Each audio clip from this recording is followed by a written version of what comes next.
Our next and final awardee for the day, I want to talk to you a little bit about Dr. Constance Lightner, and she goes by Connie as I understand it. Dr. Lightner came to us from Duke. If I understand correctly, she transferred into NC State. And, you know, you can look at her career and see that she's doing great things as a professor at Fayetteville State University, which is doing so much great work to educate students of tomorrow. It's a university that's a little bit more teaching focused than NC State.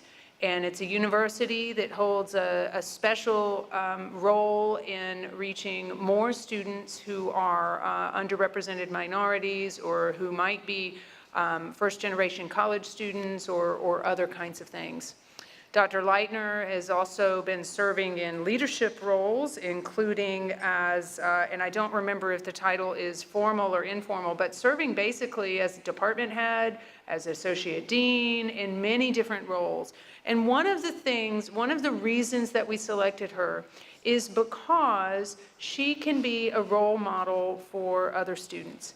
And, you know, there are many different paths that one can take after coming to NC State, and she has had excellence in her path.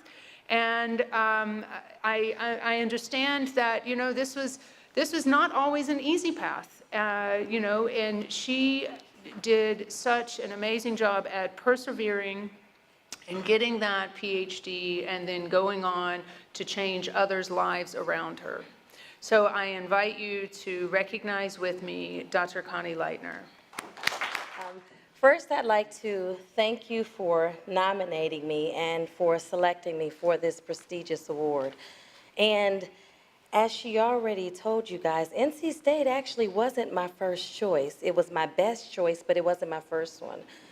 I came here from Virginia and went to Duke. It took me 4 days to realize that I had made a mistake. But my mother always told me to finish what you start, and so I finished the year. And I think by week 2, I had made a visit to NC State and had spoken to several people. This is 2 weeks into my year at Duke University, and by the end of the month, I knew that I would be transferring at the end of the year. But I wanted to at least complete that year in the program. Even though NC State is known for having world-renowned researchers and scholars and all of those great things, I learned to do research here at NC State, and I've been fortunate to publish in some great journals. But to be honest, that wasn't the biggest contribution or impact that I got here at NC State. NC State is where I learned the power of motivating and figuring out how to light a fire in young minds and just motivating them to see just all the potential that they had in such a pivotal point in their life. I have 2 quick stories that I can tell you that would basically lay a foundation for that statement. The first one was my second year in the program here at NC State. I was a master's student. And I had talked to Dr. Fong, and I had looked at his research, and I decided I really wanted to work with him. And so I had reached out to him and asked, could we meet so we could discuss the possibility of doing research with him. And he made an appointment with me, and I later went into the office to meet with him, and he had his computer screen open. And he left the computer screen and went over and met me at the table, and we talked. He said, well, you took 2 of my classes. You've done really well in my classes. I think that was the end of my second year, actually. He said, you did really well in my classes. You got 2 A's. He said, but I noticed that you got B's in some of your other classes. I had a 3.67 GPA. That's good by most standards. But in his mind, if I could get A's in his classes, and he is renowned for being one of the toughest professors, he knew I wasn't living up to my potential. And so from that moment, he said, don't get any more B's, continue working hard, and we'll talk about doing research.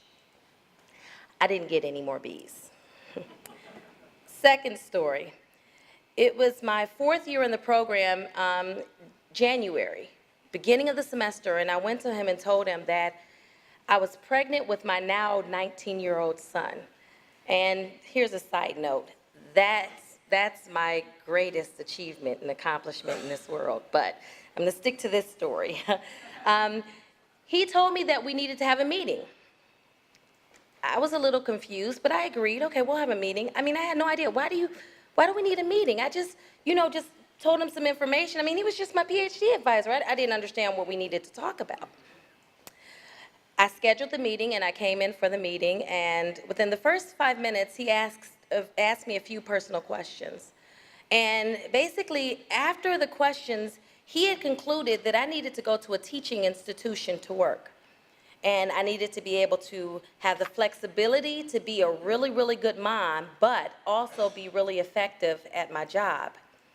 And I heard him. I tossed it in the back of my mind, so we continued the conversation. The next thing that he wanted to know was my plan. My plan. I was a couple of weeks pregnant. He wanted to know my complete plan for how I was going to graduate in a year to a year and a half. And in short, the meeting may have lasted 30 minutes or so. It seemed like it was much longer than that. But before I had left his office, I had committed to taking a full-time load as a student that semester, having a teaching assistant, as well as having my preliminary dissertation defense by the end of the semester. This is during my first and second trimester.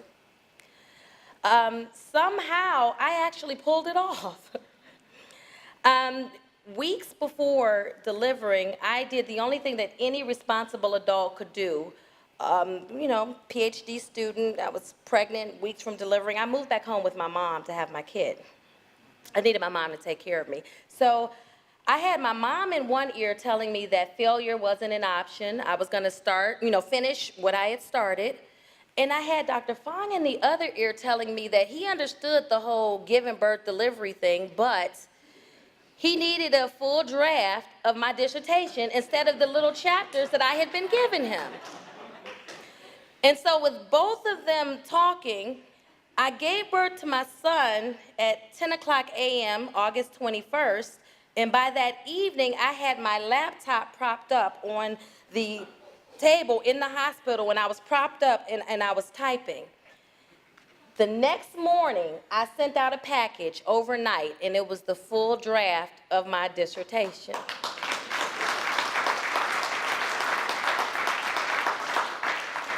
Those are two of many experiences that I had here at NC State that completely shaped my career. My PhD advisor, my mentor, my friend, I realized at that point he was much, much, much more than that, had no idea, I guess, where I was at or even what I needed. I was the fourth of 5 kids that was raised by a single mom. I had the raw talent, but I didn't always have the drive and the motivation. And when I left NC State, basically I had learned that our next great leader could be a diamond in the rough, a kid with raw, untapped potential that they didn't even know that they had, a kid just like me. When I left NC State, I had learned that it was my job to not only spot that talent in young minds, but to encourage and motivate them, sometimes with both feet in their behinds, but motivate them to believe in themselves and to work hard in order to realize that potential. When I left NC State, I understood that it was my responsibility to pass those lessons on to my son, to my family, and also to my students. I believed in the institution so much that my younger sister I convinced to come here. She actually received her PhD from the same program, working under Dr. Fong, and had very similar experiences. My mom actually passed away a few years into the program, and so he had to keep her moving along and, keep that same loving care, but kick in the behind to keep her moving and motivated in order to accomplish it. It was everything that we needed.